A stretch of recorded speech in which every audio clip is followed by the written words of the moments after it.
Bom, boa noite, pessoal. Agradeço a presença de todos aqui na segunda palestra do Ajuda MEI, Semana Acadêmica, nosso ciclo de palestras sobre a criação, e valorização, da marca, a marca fundamental para o empreendedor. Eu sou o professor Gabriel Marcuso, a maioria de vocês me conhece, das disciplinas de estratégia e tecnologia de informação aqui do Processos Gerenciais. E hoje eu sou coordenador também do Escritório de Atendimento ao Empreendedor, é o projeto base para a fundação do Ajuda MEI. Ajuda MEI é uma spin-off do projeto Escritório de Atendimento ao Empreendedor, a presença digital cada vez mais extensa. Então, hoje a gente vai fazer essa apresentação aqui dentro da Semana Acadêmica da UF, e essa apresentação ela está sendo transmitida para o mundo inteiro no Facebook, pela nossa página. Então, temos uma audiência online e offline. Então, as perguntas podem ser feitas ao final da apresentação. Eu estruturei essa apresentação para compartilhar conhecimento sobre marcas. E as perguntas podem ser feitas aqui pela plateia, presencialmente, mas também pelo Facebook. Então, esse é o recado, olhando direto ali para a câmera. Vocês que estão online podem fazer perguntas, a gente vai responder aqui ao final da apresentação. Eu estruturei essa palestra em duas partes essenciais. A primeira parte está relacionada à questão da sensibilização para a marca. Eu faço pesquisa em propriedade intelectual, tenho vivência profissional nessa área, já estou na área de propriedade intelectual há 10 anos. Então, tenho vivência internacional também. E percebo que esse é um grande gargalo do Brasil, um grande gargalo do empreendedor brasileiro, para ser mais específico. Eu percebo que existe uma falta de consciência, de senso de urgência para a questão da propriedade intelectual em nosso país. E aqui, dentro dessa palestra, a gente pode contribuir para esclarecer dúvidas, para compartilhar esse conhecimento. E, mais importante, não é uma questão difícil, não é uma ciência de foguete, não é uma ciência... A propriedade intelectual não envolve cálculos extremamente complicados, modelos sofisticados. É muito mais uma questão de entender a importância disso, perceber por que a propriedade intelectual é fundamental. Então, hoje a gente vai focar em marcas. Então, propriedade intelectual é muito mais amplo que isso, muito mais amplo do que marcas. Aqui dentro da minha disciplina de estratégia, os alunos têm um apanhado aqui das principais modalidades, mas hoje a gente vai falar em marcas porque é a modalidade de propriedade intelectual com impacto para todo empreendedor. Não tem saída. Você que pensa em criar uma empresa, acha que tem achou um nome maravilhoso para a sua empresa, uma marca de sucesso. Bom, esse é um primeiro passo, ter a criatividade, identificar a oportunidade para você desenvolver essa ideia. Mas é extremamente importante você escolher uma marca viável, trabalhar a marca, que seja viável, registrar ela, ter a titularidade. A minha vivência em propriedade intelectual, tanto a vivência prática lá no INPI, como examinador de patente, as minhas pesquisas que vêm sendo elaboradas, diversos artigos publicados sobre propriedade intelectual, a gente percebe que não existe exceção. A gente não consegue encontrar hoje, 2019, uma empresa de alto valor agregado, uma empresa com alto potencial de crescimento, sem ter a marca registrada. Se a empresa ela se propõe a desenvolver algum produto, se ela se propõe a ter uma atividade de inovação em produto, ela vai ter que também fazer o registro, fazer o depósito da sua patente também, dos seus desenhos industriais. Hoje a gente vive uma realidade que, no mundo inteiro, qualquer empresa, produto de alto valor agregado, qualquer serviço inovador, qualquer ideia com alto potencial, ela vai deixar uma pegada de registros no sistema internacional de propriedade intelectual. Não tenham dúvidas disso. Eu, como pesquisador, não consigo encontrar exceções. Não existe um sistema paralelo, não existe alternativa. Então, eu vou falar hoje do registro de marcas, mas antes a gente vai ter uma sensibilização, até porque vários aqui a gente tem um público externo, né, considerável aqui na sala, certamente assistindo a palestra online também. Então, a gente vai ter uma parte de conscientização, né, aprofundamento teórico sobre os elementos do registro de marca, até chegar a algumas dicas, né, bastante práticas, né, e valiosas sobre o registro, né. Então, pensando no valor da marca, né, a questão, por que a marca é tão importante, né? A marca é um intangível, né? É algo que a gente não toca. É algo que ela não tem peso. Você não consegue quebrar ela fisicamente, tal como uma patente, um desenho industrial, um direito autoral.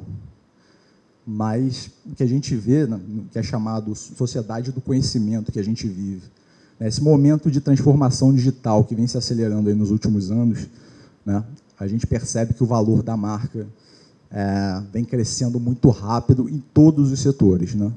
Então, eu peguei, selecionei, né, esse gráfico aqui da How Much, né, é uma ilustração muito valiosa para mostrar o tempo que a gente vive, né, 2019.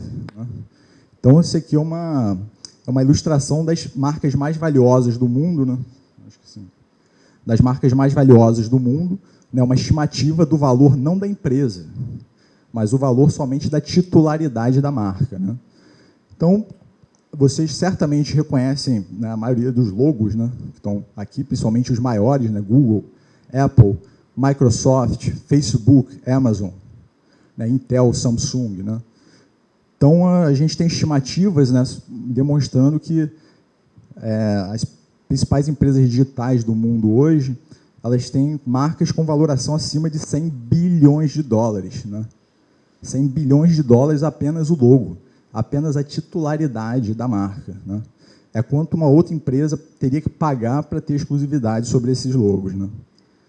E a marca também reflete, né, desenvolvimento econômico, expectativas de valoração de mercado. Né. Então, a gente vê que, em 2019, as marcas mais valiosas são os gigantes digitais, são os gigantes da tecnologia. Né. Então, empresas utilizadas no mundo inteiro. Né. E algo interessante, né, que reflete até essa dinâmica, né, do valor da marca, da importância, é que, né, quem, como eu, cresceu vendo, né, o Ayrton Senna ganhando as corridas, né, tricampeão mundial da Fórmula 1, né, lembra muito bem daquele carro dele, da McLaren, né, aquele carro branco e vermelho. Né, e naquele carro do Ayrton Senna, o maior patrocinador era a Marlboro, né, lá nos anos 80, né, início dos anos 90. Né. A Marlboro, né, ela permanece aqui, é uma marca valiosa, né, 26 bilhões de dólares, né, mas a gente vê que a indústria do cigarro, né, dado, né, todas as campanhas, né, de saúde pública, né, relacionadas à prevenção do tabagismo, né, as marcas de cigarro encolheram em termos de tamanho, indo no sentido contrário das marcas digitais. Né. Então, a gente vê empresas que a gente usa os serviços todos os dias com valores bilionários, né, da marca. Né. Essas empresas, o ativo mais valioso, né, dentro dos balanços dessas empresas é, sem dúvida, a marca, né, em muitos casos aliado a todo um sofisticado e complexo portfólio de propriedade intelectual, incluindo patentes, desenhos industriais, direitos autorais, né, todo o know-how que essas empresas acumulam. Né. Então, não tenham dúvidas, essas empresas, elas não têm um registro de marca. Elas têm centenas de registros. Se a gente olhar em escala global, elas têm milhares de registros. Né. Elas têm um trabalho gigantesco para manter isso aí. Né. Não só para registrar, para manter a burocracia, né, do registro, né, as demandas administrativas para manter o registro, mas também para evitar cópias, né, para preservar o valor dessa marca. Né. Cada vez mais a indústria da propriedade intelectual é uma indústria gigantesca, bilionária, global, né, onde os grandes gigantes eles deixam pegadas, né, e protegem de forma muito agressiva. Né. Esse agressivo, pensa em investimento, né, em consultores, em toda uma equipe de monitoramento, né, e a evolução das marcas, né. Então, todas as empresas, né, antes de vir para cá, eu lembro, eu fiz uma busca na base do NPI, uma empresa como Netshoes, né, foi comprada pela Magazine Luiza, né, recentemente, né. Só a Netshoes no Brasil, nessa última busca que eu fiz no NPI, tinha 58 registros, né. Netshoes é um e-commerce, né, muito grande para padrões brasileiros, né, mas está muito longe desses grandes gigantes globais. Então, o registro da marca, né, é uma prioridade essencial. Não tem... boa pergunta da nossa colega Carla, né? Carla fez a pergunta, né, sobre por que mais de um registro, né? Porque a empresa evolui, o logo dela evolui, né, a imagem dela evolui, ela tem configurações diferentes, né, a gente vai ver aqui mais adiante os tipos, né, de registros, né? Mas fato é que assim, um empreendedor iniciante não precisa ter, como a Netshoes, 58 registros, né? Como a Coca-Cola ter centenas de registros, né? Como a Ferrari ter milhares de registros no mundo inteiro. O pequeno empreendedor, né, para ser levado a sério, né, isso eu falo, né, ao observar uma empresa sendo implementada, né, para ser levado a sério, para demonstrar que aquela atividade empreendedora é uma atividade profissional e não amadora, né, é preciso iniciar com o registro da marca. Não tem saída, né? O mundo que a gente vive se configurou dessa maneira, né, na qual o registro, né, até a titularidade desse bem intangível se tornou muito importante. Então, isso aqui é uma ilustração, né, só desses valores bilionários, né. Aqui no Brasil a gente tem marcas bilionárias também, Itaú, por exemplo, Bradesco, né, várias outras marcas, o próprio Magazine Luiza, né. Mas vamos continuando na questão da sensibilização, né? Então, o exemplo que eu sempre falo, só passar aqui rapidamente, né, frisar, né, a importância da valoração associada, né, do valor associado à marca, né. Então, ali no Plaza, a gente vai no Starbucks, né, vai consumir um café, né. Do outro lado da rua aqui, para quem está assistindo a gente no Facebook, né, só atravessar a rua aqui do campus do Valonguinho, está no Plaza, tem mais de um Starbucks ali no Plaza. O café no Starbucks, né, tem uma estimativa aqui de 5 euros, né, vai custar em torno de R$20, mais de R$20, dependendo do café, né. Então, a marca, ela cria uma possibilidade de você aumentar o valor, a percepção de valor em relação ao produto que está sendo consumido, né. Se aqui dentro do campus tem um trailer aqui na frente, que não tem marca, né. Se o trailer passar a cobrar R$20 no café, o que vai acontecer? Pode ser o melhor café do mundo, pode ser o café do Starbucks. Você pode ir lá comprar, né, no Starbucks, não vai conseguir vender. Por questão da marca, né. Na indústria fashion, né, a gente vê os países da Europa, né, principalmente os países do sul da Europa, França, Itália, Espanha, né, França e Itália principalmente, né, a indústria da moda se tornou uma indústria bilionária. A indústria da moda não existe sem marca. Não existe Armani, não existe Dior, não existe Louis Vuitton sem marca. Sem o registro da marca. Porque se não tiver registrado, não tem como alegar que é falta de ética copiar, né. Então, toda essa indústria bilionária, né, de fashion, né, ela depende completamente da propriedade intelectual da marca. Então, né, só um exemplo rápido, a blusa da Lacoste, né, pode ser... aqui no Brasil, quase R$300, R$279, uma blusa de polo convencional, R$20 no e-commerce, né? Então, por que as pessoas pagam R$300 aqui no Brasil por uma blusa, por uma polo da Lacoste? Marca. Tira o crocodilo ali do lado esquerdo, quem vai pagar quase R$300 numa polo? Ninguém, né?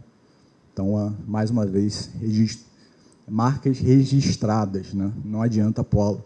Não adianta querer criar uma marca, né, de luxo, uma marca voltada para uma segmentação classe A e não ter a titularidade. Isso não existe.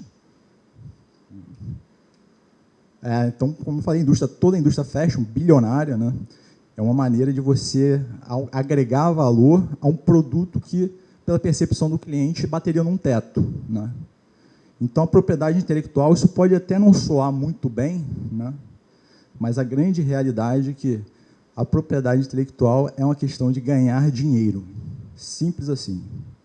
aumentar a percepção de valor, né, em relação ao produto para ganhar mais com isso, né? Não tem outra, toda a lógica, né, da propriedade intelectual, o sistema todo complexo, né, que a gente não vai entrar aqui, mas é um sistema, nos tempos que a gente vive hoje, né, um sistema com implicações geopolíticas extremamente profundas, né? As economias dos países desenvolvidos, principalmente, dependem completamente disso, né? E os países que não sabem utilizar ficam cada vez mais, né, com uma atividade de baixo valor agregado, ficam cada vez mais pobres, né? Então é preciso saber utilizar, porque não tem alternativa, né? Então a indústria fashion, né, não tem nenhuma dessas marcas, né, gigantescas, né? A gente até pode pensar, né, em termos das pessoas mais ricas do mundo, né? A gente tem, né, o Carlos Zara, né, da Zara, né, espanhola, né, está entre os 20 mais ricos, bilionários mais ricos, né, da indústria do fashion, né. O Arnault, né, também dono da Louis Vuitton, né, dono da Dior, né, tem um portfólio de marcas, né, bilionário, né, até está entre os 5 maiores bilionários de 2019. Sua fortuna não está baseada em ouro, prata, pedras preciosas, né, isso é passado, não está baseado em commodity, né. Até a família do Arnault, família industrial francesa, né, que tem foco em ganhar dinheiro, tem foco em criação de valor. O que eles fizeram? Eles migraram de indústrias, né, voltadas para manufatura, processamento de madeira, por exemplo, né, tecelagem, e migraram para o mundo fashion. Por quê? Porque eles querem ganhar dinheiro, né. Eles certamente não teriam resistido à concorrência chinesa, à concorrência de países em desenvolvimento, teriam ido à falência, né. Mas eles monitoraram e vêm usando esse jogo da propriedade intelectual, né. Esse ator, né, você certamente conhece, George Clooney, né, bastante famoso, né, pelos diversos filmes. Ele ganhou mais dinheiro com propriedade intelectual, com marca, do que na vida toda dele como ator, apesar de ser um ator, né, conhecido no mundo inteiro, né. Mas como é que o George Clooney ganhou dinheiro com marca, né? Como é que o que ele fez, né? Onde é que ele encontra tempo? Ele aparece em um monte de filmes, né? E, bom, ele criou uma marca de tequila junto com alguns amigos, né? E o nome da tequila, né, Casa Amigos, né? E ao criar a marca, né, associado a uma imagem de uma pessoa de sucesso, né, uma pessoa com uma boa imagem no mundo inteiro, né, ele agregou muito valor ao sinal marcário, aquela marca, vendeu a marca dele por $1 bilhão, né? Então, Hollywood ele não ganhou isso, né? Ele ganhou certamente uma fração disso, né? Mas simplesmente utilizando a imagem dele combinado a uma marca de tequila que ele desenvolveu com os amigos, né? Então, percebam, né, a possibilidade de ganho, né? Então, a marca ela sempre leva em consideração esse efeito multiplicador do valor pela percepção de quem está comprando, né? Outro ponto, né, eu falei até agora da questão da sensibilização para as marcas fashion, as marcas, né, segmentação classe A, mas existem outras maneiras também de você divulgar, né, agregar valor à marca, né. Uma maneira são as chamadas fair trade, né. Fair trade são marcas que tentam passar uma imagem, né, de contribuição social, né, uma contribuição positiva para a sociedade, né. Então, a ideia do fair trade surgiu por uma crítica, né, principalmente à indústria do café, né, uma indústria bastante desigual em termos da distribuição do valor da cadeia produtiva, né, e havia uma percepção que existiam aberrações em termos de pessoas pagando muito caro por cafés em países europeus, na Suíça, na Áustria, na França, pagando caro por cafés sofisticados, mas aquele recurso, né, oriundo do café vendido, né, em Viena, né, ele não chegava até o agricultor em países de desenvolvimento, né. Então, por uma série de críticas, né, bastante pertinentes, né, a marca de fair trade surgiu com uma marca para certificar uma distribuição, né, mais justa, né, uma distribuição com um aspecto, né, de uma contribuição positiva para a sociedade, né, uma distribuição mais de valor, né, mais bem distribuída dentro da cadeia produtiva, né. Então, com a Fair Trade, você garante que aquela marca não é só um café bom, não é só alguma aveia de qualidade, não é só uma geleia de qualidade, mas ao consumir uma marca com selo Fair Trade, o consumidor tem a percepção que a família do agricultor, lá no início da cadeia produtiva, teve uma remuneração justa, né? Uma remuneração que propicia um bom nível de vida, educação para os filhos, né? Acesso à saúde, né? E esse tipo de marca vem ganhando bastante importância, né? Aqui no Brasil, a gente tem alguns, né? Eu destaquei aqui uma cooperativa em Minas Gerais, né?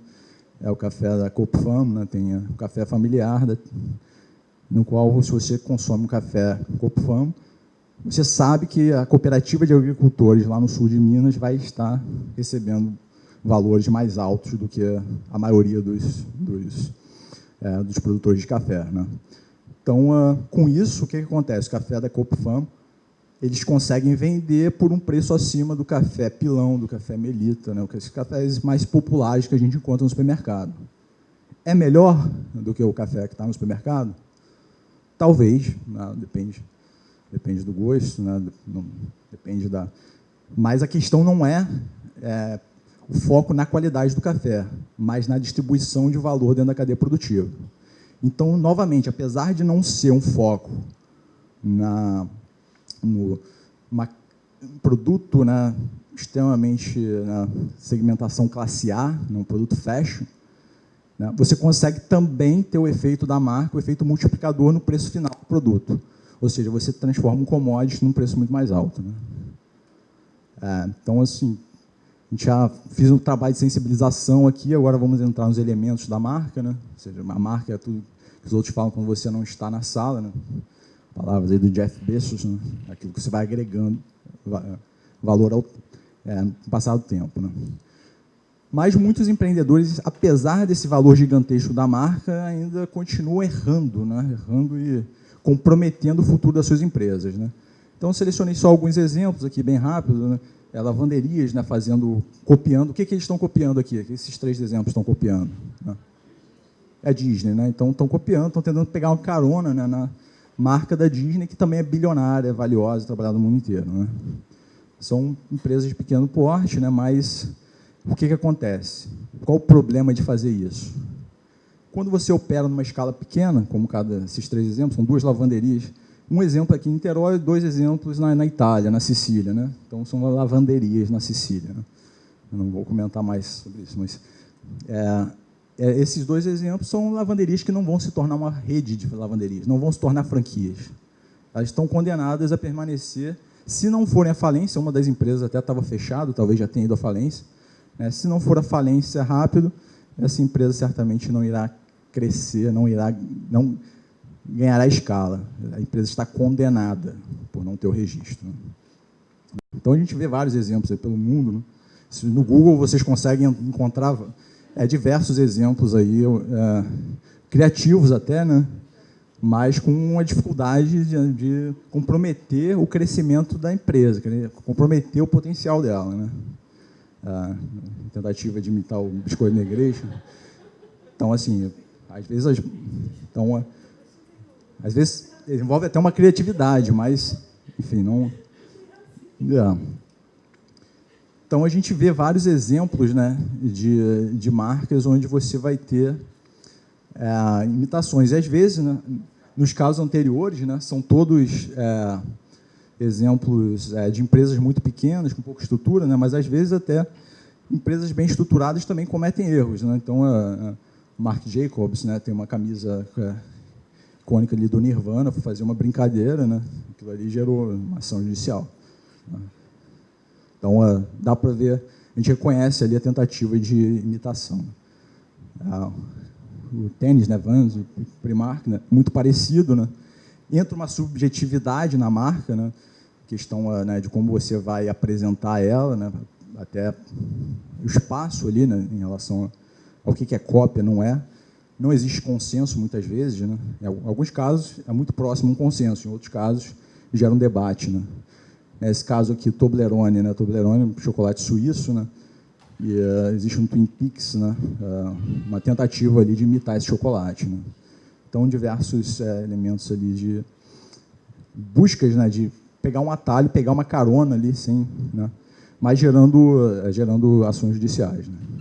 Esse exemplo recente também aqui do Brasil, né? Todo mundo conhece o produto Maizena, né? Mas a Alizena acho que não é tão conhecido, né? Mas esse caso é um caso de trade dress, né? É um caso que é onde a marca, né, Maizena, ela foi copiada por um produto capilar, né? Então entra a questão do trade dress, né? A tentativa de gerar confusão para o consumidor e o fato do criador da Alizena tentar pegar uma carona, né, no sucesso da Maizena, né? Então isso gerou também uma ação judicial, né? Então, só antes da gente passar para os elementos da marca, né, até para a gente ter um nivelamento, alguns dos alunos já têm esse conhecimento sobre os elementos do pedido, né, de um registro de marca, mas a gente vê que a marca também traz elementos culturais, né? A gente vê, né, as marcas chinesas, por exemplo, usando vários animais aqui, vários bonequinhos, né, para ilustrar a marca, marcas americanas já formas mais diversas, né, uma pluralidade maior, né, mais diversidade, marcas japonesas geralmente enfatizado pelo nome, né? Então, existe uma diversidade muito grande, né, possibilidades diferentes para fazer o registro, né? Então, uma vez reconhecendo, né, a necessidade, a gente vai entrar nos elementos da marca, né? Então, ponto inicial, a questão, né, do registro da marca, tem um prazo de validade. Quem fez uma disciplina de estratégia, né, pula esse slide, já sabe, ou deveria saber, né? Não, certamente já sabe, essas questões vocês não erram, né? Tem questões mais sofisticadas. Mas toda marca ela pode ser registrada por 10 anos, né, podendo ser renovada eternamente, sem limite, né? Isso faz sentido pela questão da perenidade das empresas, né? As empresas o Banco do Brasil tem 200 anos, né? Então, as empresas elas podem durar séculos, né? Então, não faz sentido a empresa ter que ficar mudando de marca toda hora, né? Então, a gente tem um período de 10 anos, muito importante renovar a marca, né? A gente vai falar agora de entrar nos elementos do registro, né? Quando você vai registrar a marca, né? Um elemento inicial é você determinar a natureza, né, da marca, né? Então, a marca, lá no registro, no NPI, você vai ter que determinar se trata de uma marca de produto, né, serviço, né, se trata de uma marca, né, relacionada a uma marca de certificação, né? Então, produto, né, são elementos que a gente compra, ali, que a gente toca, elementos tangíveis, né? Embora a gente tenha, como eu falei, uma empresa, geralmente, ela faz vários registros, né? Então, por exemplo, né, a gente tem, né, todos esses elementos. A Apple ela tem produto em serviço, né? A Intel certamente tem produto de serviço também, né? A Subway, por exemplo, a Subway é uma marca de serviço, né? Então, a marca pode ser marca de serviço, né, uma companhia aérea, né, uma lanchonete. A Subway, por exemplo, é um serviço, né, para vender sanduíches mais saudáveis, né? Mas a Subway tem tanto a marca registro de produto e serviço, né? Então, como eu falei, Netshoes, 58 registros, Coca-Cola, centenas de registros, né? Então, assim, um dos pontos é a questão da marca, se ela é produto e serviço, né, ou certificação, né? Cada vez mais a gente tem marcas como a Inmetro, a Brink, né, marcas que certificam, a ISO, por exemplo, né, certificam. Ao fazer o registro da marca, também é necessário definir alguns atributos relacionados à marca, né? E, normalmente, a marca pode ser também de natureza coletiva, né? Também pode ser indicado lá na hora do registro do NPI. Esse é um dos campos que precisa ser preenchido, né? Outro campo, né, relacionado ao tipo de marca, né? Embora no manual de marca, né, na literatura, a gente tenha tipos de sinais marcários, né? Como o logo é representado, no site do NPI aparece o campo apresentação, né? Então, a gente vai também ter que definir, né, em termos de... Né, se trata de uma marca nominativa. O que é uma marca nominativa, né? É quando você vai registrar o nome, né, daquele produto, daquele serviço, né? Então, exemplos aqui, né? A marca ela pode ser figurativa, né? Então, a gente viu o exemplo ali, isso é muito comum nos Estados Unidos, né? As principais empresas, elas existem por cultura, né? A questão Várias empresas utilizam essa marca figurativa para representar suas atividades, né? A gente tem exemplo ali da Apple, mas também Mercedes, da Nike, Chevrolet, né? Então, são só aqueles logos ali onde não tem uma descrição. E um exemplo extremamente importante para o empreendedor, né? Quem for fazer o registro, é a questão da marca mista, né? Então, o que é marca mista? Marca mista é quando você combina elementos, né, nominativos e figurativos no mesmo registro, né? Então, você vai fazer um registro ali, né, de alguma fonte, né, alguma letra, né, relacionada, né, a Pirelli, a Disney, né, são todos elementos. Exemplos, né, de elementos mistos, né, de uma marca mista, né? Então, é um tipo de sinal bastante utilizado para depósito, né, de registro de marca. E o outro tipo, né, de registro são os registros tridimensionais, né? São sinais marcados tridimensionais, aquele exemplo que eu dei do Toblerone, né? O Toblerone, eles têm a marca tridimensional, né? É até um sonho grande, né, para empresas de alimentos, né? Então, por exemplo, o Kit Kat tentou registro de marca tridimensional, foi indeferido na Europa, né? Então, entra uma questão subjetiva ali, uma questão relacionada a como justificar, né? Então, Toblerone é uma marca tridimensional, Coca-Cola, enfim, várias dessas marcas são tridimensionais. E, né, por que eles querem, todo mundo quer ter uma marca tridimensional, né? Porque você vai ter o registro, né, renovável por 10 anos sempre, né? Então, é uma grande vantagem. Então, a gente para por aqui, em termos de tipos de sinais marcários, né? Em termos de apresentação, né, do seu sinal. A gente para porque a gente está no Brasil, né? Se a gente estivesse na Europa, nos Estados Unidos, a gente ia falar também, né, da questão do registro de cores, né? Por exemplo, o vermelho Ferrari, o azul Facebook, né, sendo registrável, né? O barulho da Harley Davidson também sendo registrável. A gente poderia entrar também em marcas olfativas, até também perfumes, né, sendo registrados, né? O Brasil, em comparação com principalmente Europa e Estados Unidos, tem uma legislação relativamente restritiva em termos da quantidade de elementos que você pode registrar, né? Então, assim, mas pessoa, se tiver, já que o Brasil não pode registrar a cor, né? A pessoa acabou de falar que azul do Facebook não é registrável, vermelho Ferrari não é registrável.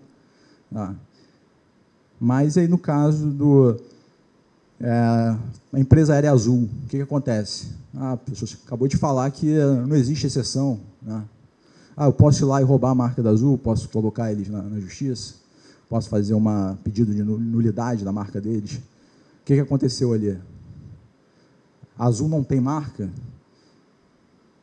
O David Neeleman, quando abriu a Azul aqui no Brasil, era JetBlue lá nos Estados Unidos, ele quis repetir o nome e cometeu um erro, uma gafe. O que aconteceu ali?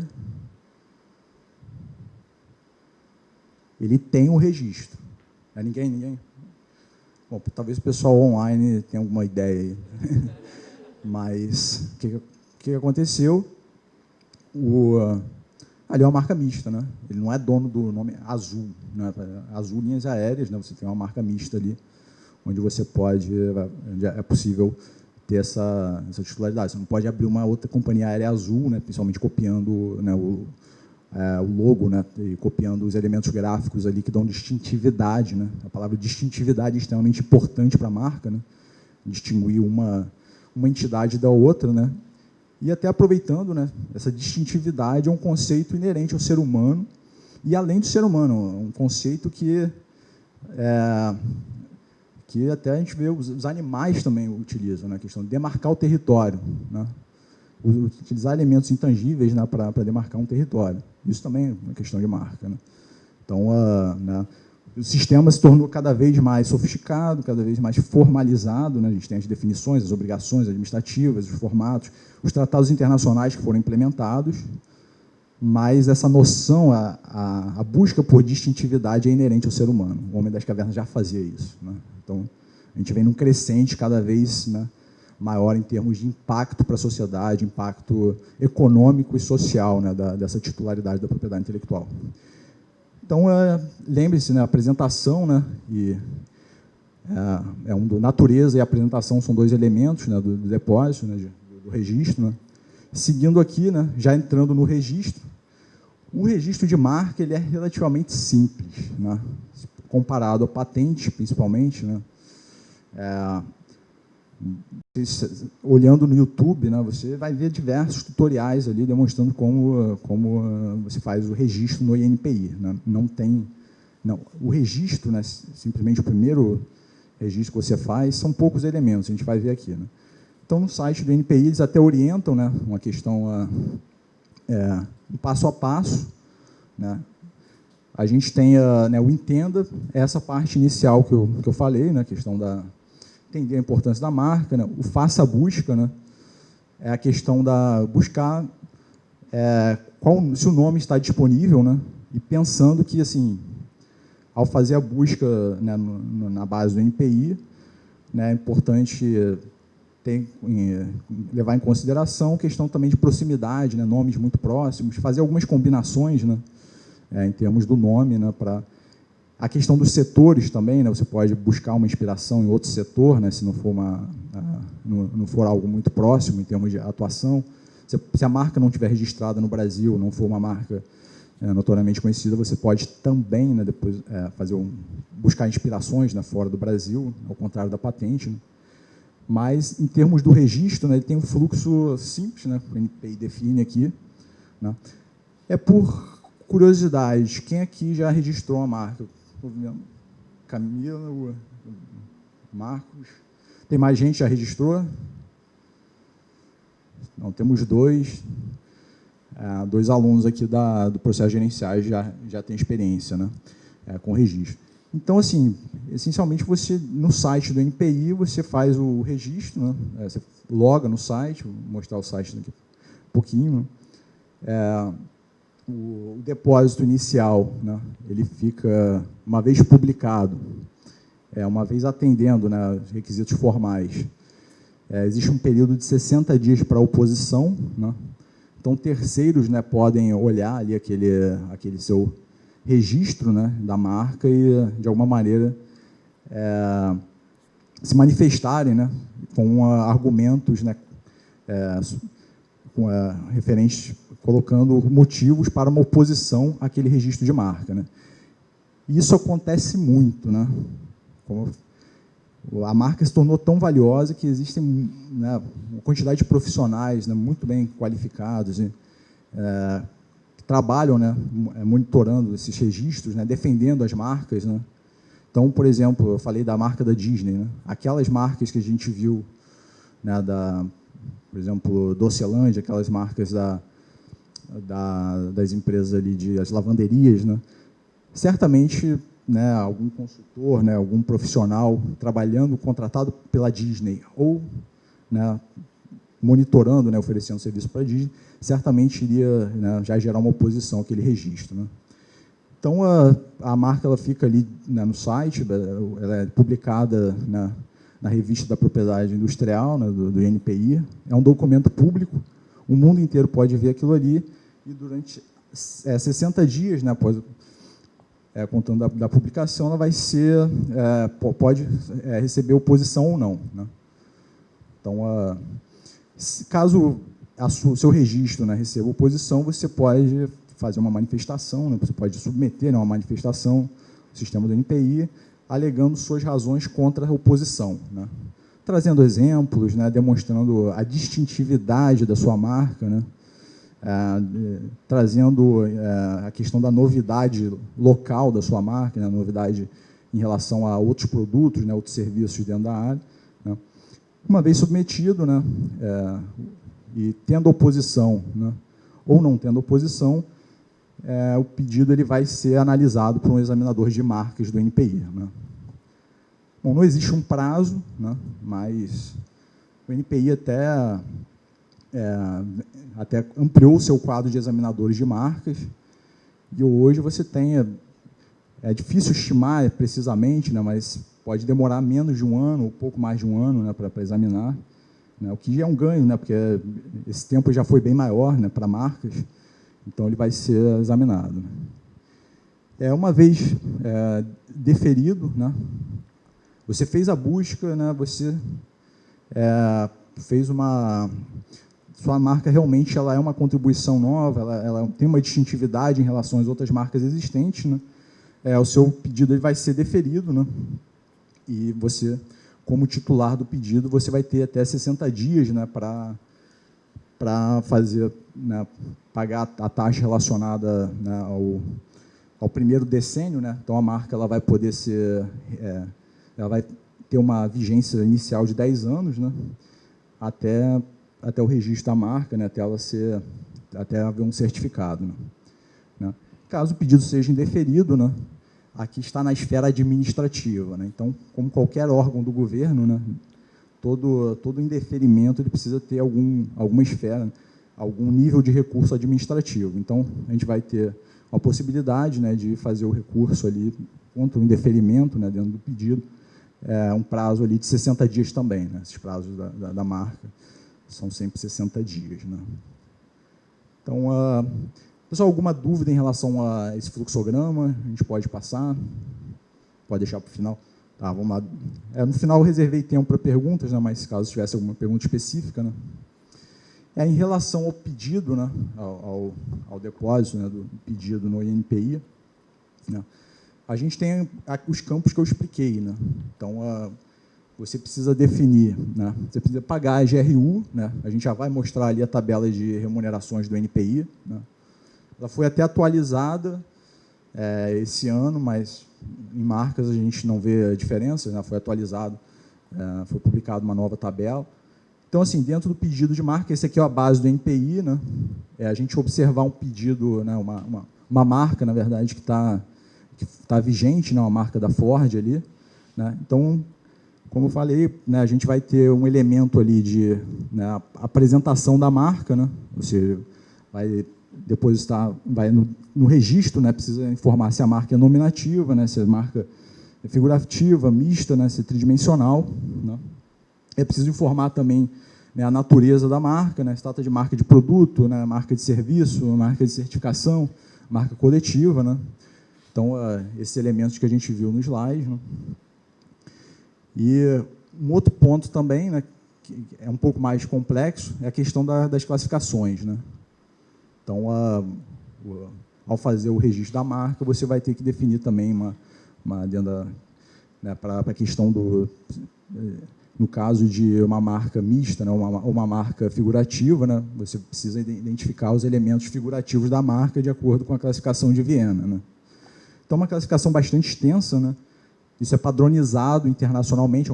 Viena é um tratado internacional que define, né, esses elementos figurativos, né? Isso você não precisa, de maneira nenhuma, aprender de cabeça, né? Não faz sentido decorar, né, a classificação internacional de Viena, né, e nem tampouco a classificação de Nice, né, que está relacionada aos produtos e serviços, né? Então, essas duas classificações, né, elas vão posicionar a sua marca, tanto em relação a futuras buscas, né, e também questão de, né, qual o campo de atuação, né, no caso da classificação de Nice, né, qual a sua classificação, né, de produto e serviço, né. Esse caso da Ford, por exemplo, né, classificação de produto e serviço, né, de Nice, né, essa classificação nacional 07, né, subclasse 2560, correspondente a veículos e implementos rodoviários, né. Ou seja, a marca Ford, todo mundo sabe, a marca, né, de automóveis, né. Então, eles têm esse registro relacionado a implementos rodoviários, né, partes rodoviárias. E o texto, né, o Ford, né, aquelas letras, ela apresentam um grafismo, né, especial, ou seja, na classificação 275.1. Né? Novamente, né, você não precisa decorar isso, né? Mas, assim, porque é importante se familiarizar com esses metadados, né, do pedido, né? Ou seja, os dados que você precisa preencher ao fazer o registro. Por que é importante saber, conhecer esses dados, né? Porque eles servem como inspiração para o seu pedido, né, para o seu registro. Então, né, você está abrindo um restaurante, né? Você está abrindo um restaurante, né, uma hamburgueria, uma lanchonete, né? mais conveniente a fazer, além da busca, né, na questão da disponibilidade daquele nome, né, daquele sinal marcário, né, além dessa busca em relação à viabilidade desse nome, também é muito importante, né, olhar esses pedidos, porque aqui você vai ter, né, uma indicação aqui de códigos tanto de início quanto de Viena, né?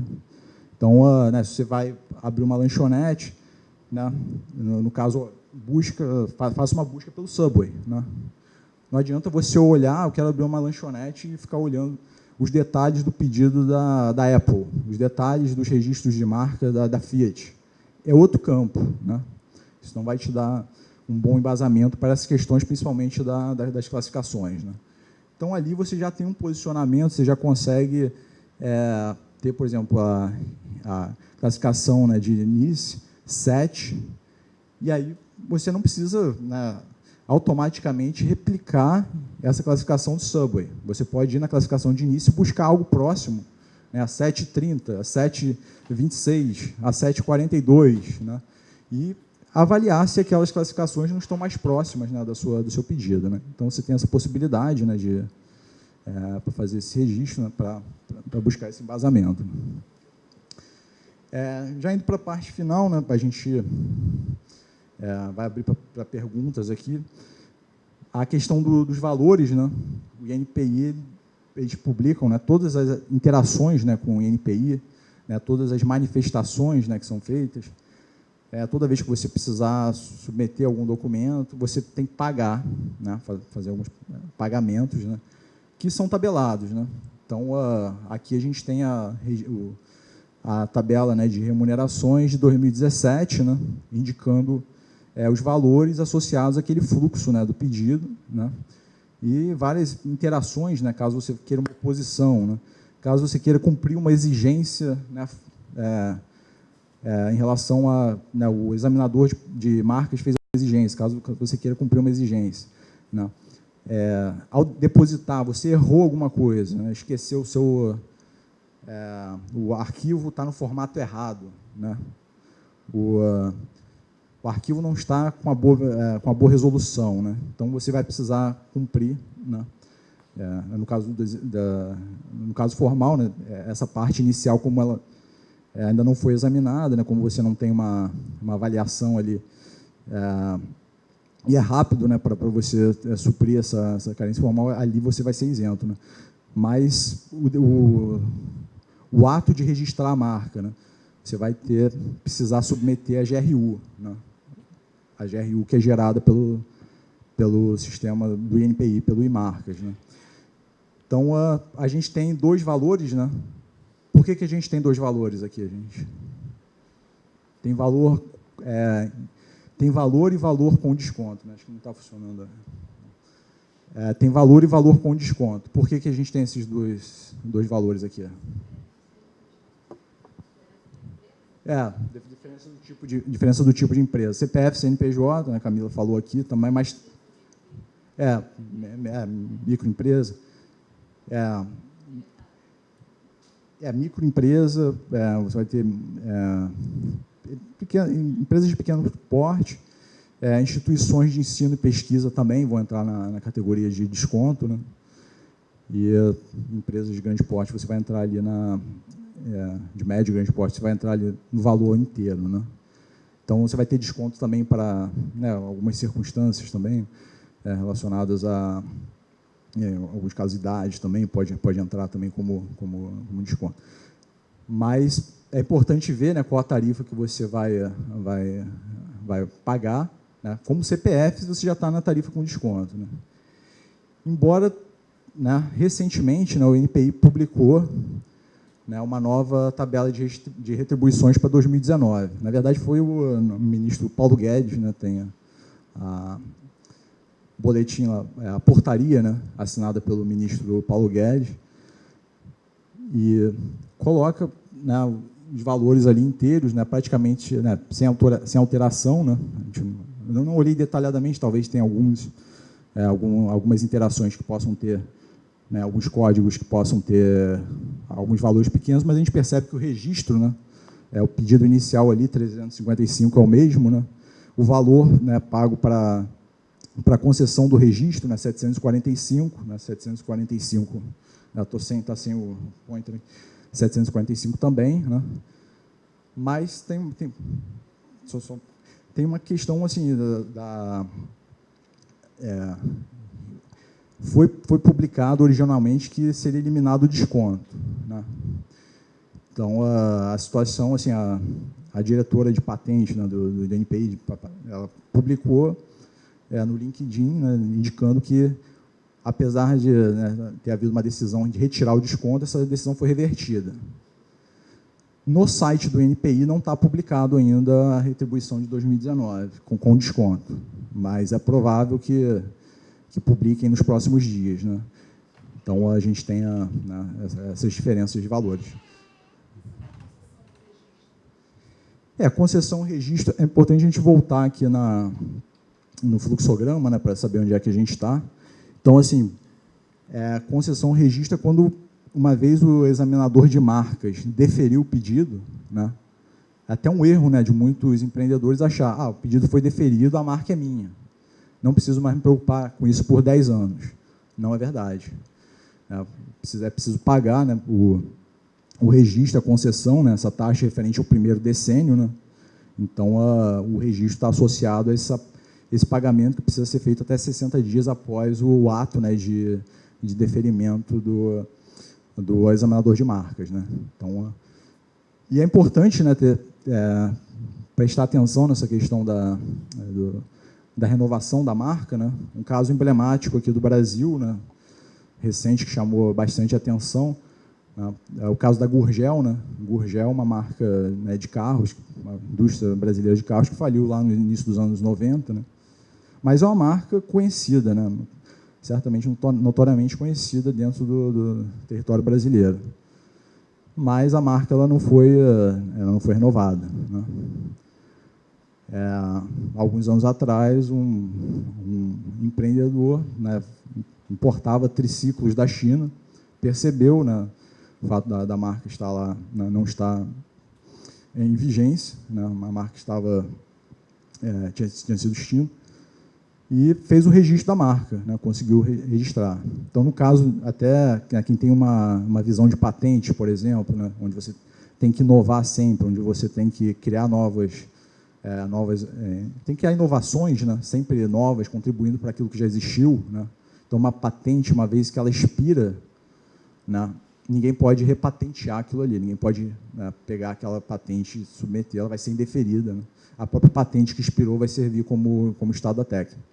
Não é o caso de marcas, a marca ela precisa ser renovada, então o empreendedor, né, não é à toa que as grandes empresas, né, as empresas inovadoras, as empresas operando em mercados com alta competitividade, elas não têm uma, não têm duas, não têm 3 pessoas, elas têm dezenas de pessoas, né, cuidando desse portfólio de marcas, né, muitas vezes contratadas até com serviços de terceiros, né, escritórios, né, de advocacia, escritórios de propriedade intelectual, né, mas é uma atividade contínua, né, a empresa ela não pode se descuidar disso, porque se trata do patrimônio da empresa também, né. Então, olhando para, né, comparando, né,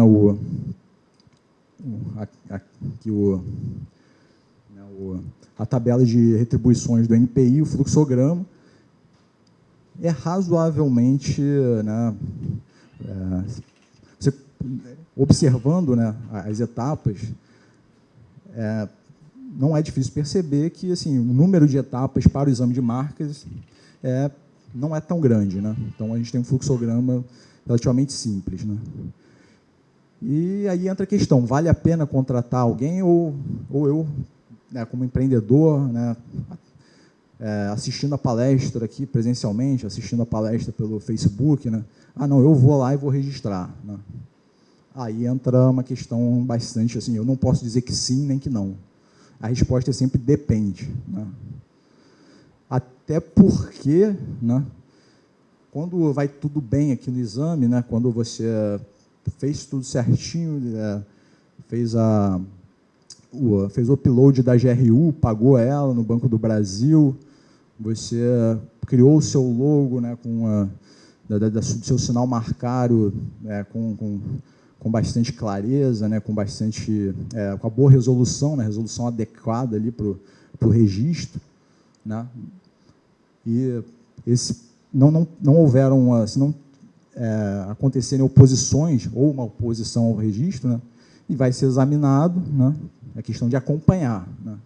E aí também entra o ponto assim, se tiver uma oposição, né, você tem que rebater, né? E aí fica a critério do empreendedor, né, olhar os seus recursos também financeiros, o que existe de disponibilidade, e pensar se vale a pena contratar alguém para ajudar a embasar, né, para ter uma chance maior de deferimento da marca, ou se vai tentar formular, né, uma resposta argumentando contra a oposição, né, por conta própria, sem ter experiência. Obviamente, quem tenha, né, um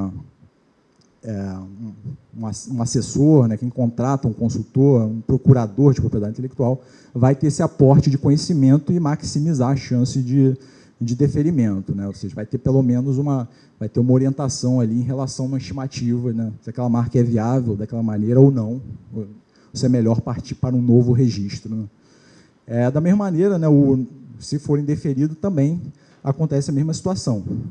Não é obrigatório contratar um procurador, não é. Se alguém um dia falar que é obrigatório, não é obrigatório, mas as grandes empresas geralmente contratam. Até porque, além da questão, né, de argumentar, né, apresentar motivos, né, razões contra uma oposição, ou apresentar razões contra um indeferimento, né, além dessas questões de conteúdo, experiência, né, na formulação das manifestações, entra a questão do acompanhamento de prazo também, né? Então, a gente sabe, né, todo empreendedor, né, tem uma dificuldade de agenda muito grande, né? A tarefa de empreender com sucesso, né, um empreendimento bem estruturado, um empreendimento, né, sendo feito de uma maneira, né, um planejamento consistente, né, explorando uma oportunidade, né, de negócio, modelando o negócio, implementando, testando, até como foi falado na primeira palestra, né, na primeira palestra foi enfatizada a questão do teste contínuo, né, o empreendedor não pode parar, não pode deixar aquela ideia em piloto automático e achar que vai dar certo, né? O empreendedor não pode ser, deve ser otimista, mas deve testar, deve monitorar os dados o tempo todo, né? E aí a questão, vai ter tempo para olhar a marca? Ou vai estar pensando em expandir, né, ou divulgar a marca, ou vai estar pensando em né, conseguir financiamento para capitalizar o investimento da empresa, vai estar pensando em contratar colaboradores, né, adequados para apoiar o crescimento da empresa. Então, isso é uma questão absolutamente pessoal, né? Quando se trata de uma empresa de grande porte, né, se a gente falar em termos de as empresas que a gente vê ali no Plaza Shopping, Casa e Vídeo, né, se a gente olhar McDonald's, Casas Bahia, né, Starbucks, todas essas empresas elas contratam colaboradores externos. O jogo da propriedade intelectual é muito grande, é muito intensivo, é agressivo, né? A empresa ela não pode parar, então elas contratam, elas têm a sua força própria de trabalho de propriedade intelectual, né? No caso do pequeno empreendedor, é realmente trabalhar com risco, né? Saber, né? Então, assim, aqui no Brasil, por exemplo, né, a gente percebe, né, alguns exemplos, né? Um exemplo bastante interessante é o caso do Carlos Wizard, né? No Brasil, né, se a gente pensar em termos de empreendedores, a gente olhar para empreendedorismo tecnológico, a gente não tem uma Apple brasileira, a gente não tem um Google brasileiro, a gente já tem 8 unicórnios brasileiros, né, mas a gente está, né, em comparação com os Estados Unidos e Europa, a gente ainda tem bastante, tem um abismo grande. Se a gente olhar em relação à franquia, marca, né, a gente tem exemplos, né, de grande sucesso. Então, eu gosto bastante de destacar, né, o caso do Carlos Wizard, né, do Flávio Augusto, né.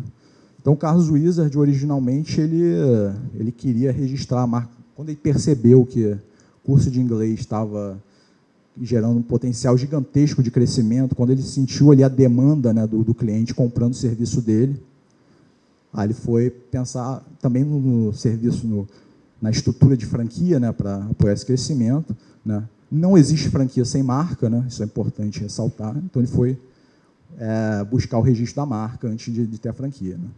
Alguém sabe qual era o nome do curso original do Carlos Wizard? Não. Era Conversation Center. Né? Mas né, ele é um empreendedor brilhante, né, com muita energia, né, capacidade de trabalho fora do comum, absurdamente alta. Estava preocupado com a expansão, né, dos negócios. E ele buscou, né, um acompanhamento para registrar a marca. No acompanhamento, né, ele buscou um escritório, um profissional qualificado. O profissional analisou, né, recomendou que ele trocasse a marca antes de franquear, antes de ganhar escala, porque Conversation Center, né, como era a atividade dele, né, poderia ter problemas em termos de ser genérico, né, em relação àquela marca.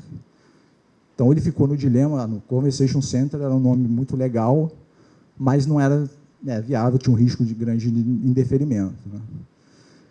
E aí, né, num brainstorm, né, não sei os detalhes exatamente como é que é, mas ele pensou em termos do qual seria um nome, né, adequado para um curso de inglês. Aí lembrou do Mágico de Oz, né? Wizard of Oz. Né? Então, virou Wizard. Né? E a marca original, né, para viabilizar, né, o empreendedor bem preparado, né, precisa achar um nome viável. Né, o primeiro nome da primeira marca, né, do Wizard, né, bilionário hoje, né, dono do Mundo Verde, está trazendo Taco Bell para o Brasil. A primeira marca que ele registrou foi o Wizard Conversation Center. Né, ou seja, ele deu uma distintividade para a marca dele. Né. Então, a propriedade intelectual é um jogo que, assim, muitas vezes você não tem uma resposta exata, né, em relação ao consenso. Né? Como eu falei, a questão da contratação, né, de um consultor, de um escritório de propriedade intelectual. Né? É desejável quando você tem um recurso, né? Quando você... a questão até da viabilidade de um nome. Né? Algumas pessoas podem achar um nome viável, outras pessoas não. Né? Então, existem embates, né, mundiais com implicações financeiras gigantescas, né? E a propriedade intelectual é isso não vai acabar. Né? A guerra não é no âmbito militar, mas é no âmbito comercial. Né? Então, o que acontece? Né? Como eu falei, a Kit Kat queria ter marca tridimensional, não conseguiu. Por que eles queriam marca tridimensional? Porque eles queriam ter a marca eternamente. Né? Hoje, eu até recentemente lembrei disso, porque semana passada eu vi que tem um bis que é muito próximo ao Kit Kat. Se eles tivessem conseguido esse registro tridimensional, né, o bis no Lacta, nunca teria ousado colocar isso no mercado. Né? Então, é um jogo constante, avaliação. Até a questão assim, de trabalhar nessa área, né, para quem tiver interesse, fazer pesquisa nessa área é muito interessante, porque a implicação global é muito grande. Né? Isso afeta... Né, as principais empresas do mundo, né, o modelo de negócio é baseado nesse portfólio de propriedade intelectual cada vez maior. Né. A Disney, por exemplo, gosto sempre de citar a Disney. Né. A Disney é uma empresa que inicialmente é parque temático. Né. Inicialmente até, antes de ser parque temático, né, é uma empresa de desenhos animados, né, virou parque temático como carro-chefe. Hoje, o parque temático é um instrumento para valorizar o portfólio de marcas da Disney. Né? A Disney não faz um brinquedo do carros, né, simplesmente só para divertir o público do parque. Eles não fazem um brinquedo Star Wars, né, para divertir o público que tem condições, né, de ir no parque. Não, isso é para valorizar a marca globalmente. Né? Então, as empresas, cada vez mais, a gente percebe, né, a questão do discurso, né, e da prática. Né? Toda empresa com potencial de crescimento, toda empresa grande, né, ela vai deixar esse rastro de propriedade intelectual e marcas junto. Então, a gente tem essa questão assim, que afeta a vida do empreendedor, o planejamento das suas atividades. Né. Bom, então, seguindo aqui, né, a gente tem, eu selecionei, né, esse exemplo do Subway como forma de inspiração, né, sempre importante utilizar os recursos disponíveis, né, usar o seu tempo também de forma, né, eficiente, né? Não vá lá na classificação de Viena, na classificação de início e fique quebrando a cabeça sozinho, né? Olha, vai na base do NPI, está lá de graça, né? Então, né, o recurso, né, deve ser utilizado. Então, assim, a gente tem um custo, né? Então, o registro ele vai, né, indo para a fase final aqui da apresentação, né, abrindo para perguntas também, né? Então, o custo está relacionado a essas manifestações, né, que são apresentadas, ao registro, né, de marca, né, todas aquelas interações com o INPI, né? E, além da dificuldade do custo, tem o acompanhamento do pedido, né? Você tem que acompanhar, tem que ter tempo para acompanhar e rebater, né? Ou seja, conseguir elaborar manifestações convincentes, né? Então, seria, né, se você tiver uma empresa que tenha recursos para contratar alguém, né, e tem que responder alguma manifestação, uma oposição, por exemplo, né? Vai ser uma dor terrível se futuramente perder aquele registro porque não contratou, né? Mas se a empresa não tiver dinheiro, né, não tiver recurso para financiar essa contratação, ela usa como qualquer empreendedor, né? O empreendedor tem que fazer o jogo possível, né? Tem que utilizar os recursos disponíveis. Então, se não tem o recurso para contratar um bom procurador, deve-se buscar o máximo de informações possível. Outro ponto, antes de eu fechar, também, é a questão da fraude, né? Então, vale a pena alertar, usar esse espaço, né? Eu aqui na UF, né, o fato de eu ministrar disciplinas com conteúdo, né, de propriedade intelectual, de ser autor, né, de trabalhos relacionados à propriedade intelectual, eu acabo virando um helpdesk, né, nessas questões relacionadas. Muitas pessoas acabam vindo por e-mail, até presencialmente vêm fazer perguntas, né? Então, assim, o outro ponto que vale a pena ser destacado é que existem muitas fraudes relacionadas ao envio de boletos, né? Então, só lembrar vocês, né, quando fazendo o pedido sozinho, os seus dados, né, são publicados na Revista da Propriedade Industrial, que é um documento público brasileiro, né? E a gente vem acompanhando, né, alguns casos de pessoas que recebem boletos, né, com valores similares, né? Você não recebe valores assim, de 3 mil relacionado, valor de 4, 5 mil relacionado ao pedido de marca. Não, recebe um valor, por exemplo, de R$400. Né? O pedido é 355, você recebe um valor de R$400 no boleto, indicando que o NPI, né, informando no boleto que o NPI vai cancelar o pedido, né, o registro de marca, se aquele boleto não for pago até tal dia, né? Isso é uma fraude muito comum que, infelizmente, vem se repetindo, né?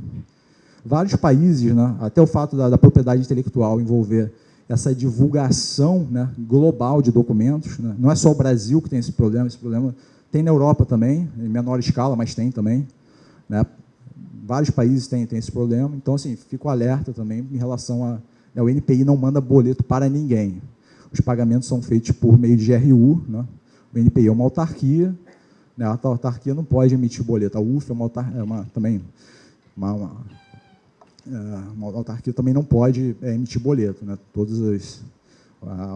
A UF, no caso, tem uma fundação, né, de apoio que pode emitir boleto.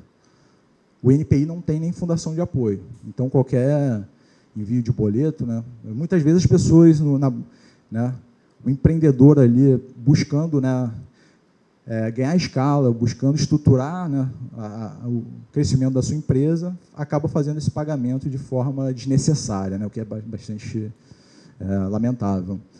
Mas, enfim, deixar esse recado final aqui, né.